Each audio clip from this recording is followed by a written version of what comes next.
Um, I'm Jerry Merchant, and today I'm going to be doing my second version of my PS2 menu tour. Because in the first one, there were some things that could have been improved. So this is a better version of it. On the PS2 menu, there are two options: Browse. Actually.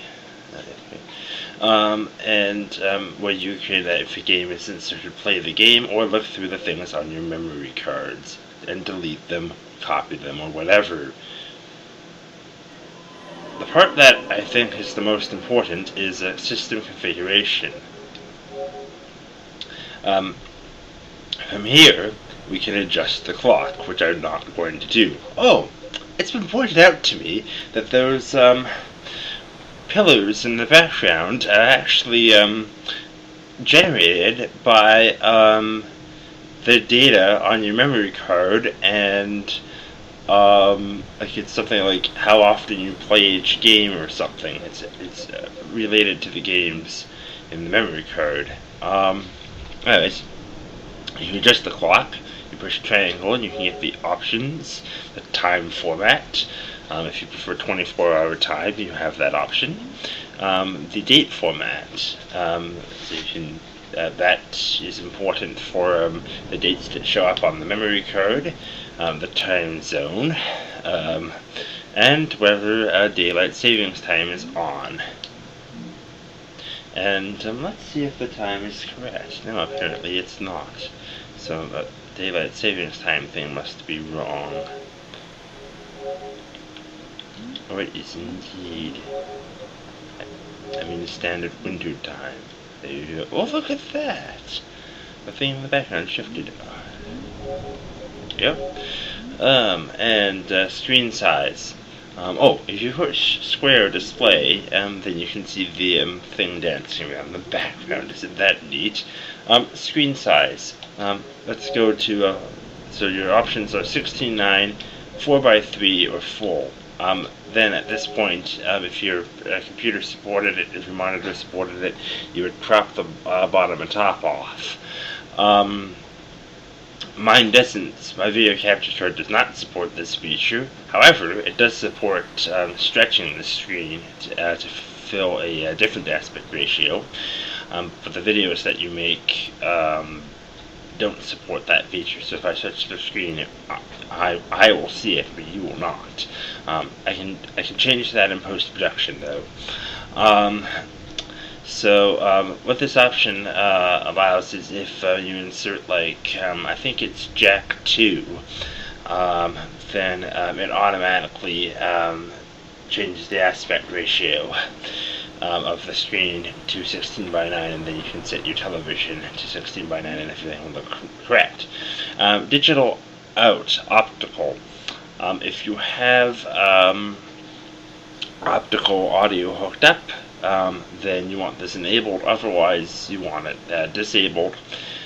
I have Dolby Digital decoder hooked up to my PS2. Actually, it's often hooked up to my Xbox, but it can be hooked up to my PS2.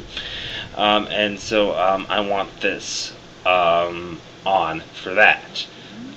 Then component video out. If you have component cables, you have the choice of using the standard color model, which is that one, or RGB. Unless there are different types of component video. In fact, S-video can be considered component video. But you don't want to use this setting often. I read there are only two cases in which you use this setting. If you're using the European SCART standard, then you use RGB. Or if you're using that, or if you're using VGA monitor for PS2 Linux. I heard it's the every case you use RGB. If you have the RGB, actually would be crisper than that. You know, if you try running it on most televisions with the red, green, blue cables, it will get messed up. And in fact, I think it will stop the recording from working properly, so I'm not going to try it. Even though the cables are red, green, and blue, they're actually using this Y whatever color model, so you want to leave it at where it is. Remote function. I have one of the newer slim PlayStation 2s, so it actually has the remote function built in. But I don't have remote, so I keep that off. Language. You have all sorts of languages.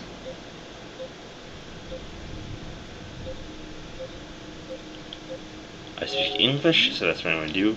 I think that's only the system language. I think that doesn't affect anything in games. So, and now we go back. And then I'm going to do the version, which allows me to select other options. This gives me the version information. That's the model PS2 I have. If I hit the options button, I can turn diagnostics on or off. That probably doesn't do anything unless you take your console into Sony. I've read that sometimes it makes the PS2 be able to read scratch discs more easily. Browser, that's the browser is the thing here.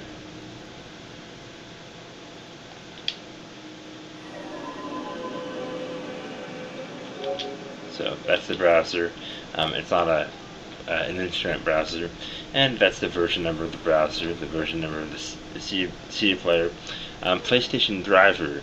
That's a PlayStation 1 driver. If you go to options, you can change the disk speed to fast, or the texture mapping to smooth.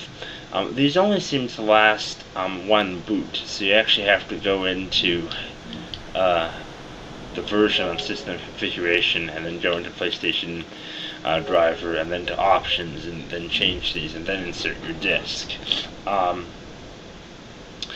Now, there's a sort of a give and take thing. If you set these to the non-standard settings, then your games will run better, but at the risk of being less compatible, there may be some issues. DVD player. The PS2 has actually a very excellent DVD player, and this is the version of that. And the media access control address. If you're not a computer nerd, every network card has a unique address other than the IP address, which changes from time to time. And that is that address. As I said, it's media access control. It has nothing to do with the fruit company. DVD player. Clear progressive scan setting. Right now, every time I insert a DVD, the PS2 automatically goes to progressive scan. If I don't want this, then because I'm going to take my PS2, I'm going to bring it over to a friend's place, who for some reason doesn't have a DVD player, and I'm going to hook it up to their TV, and they don't have progressive scan, then they won't be able to, the signal will get messed up. So this allows you to disable progressive scan, so that you don't, so that you essentially run everything in interlaced. You don't need to touch that if you're not planning to bring your computer or your PS2 over to your friend's house for a nonsensical reason.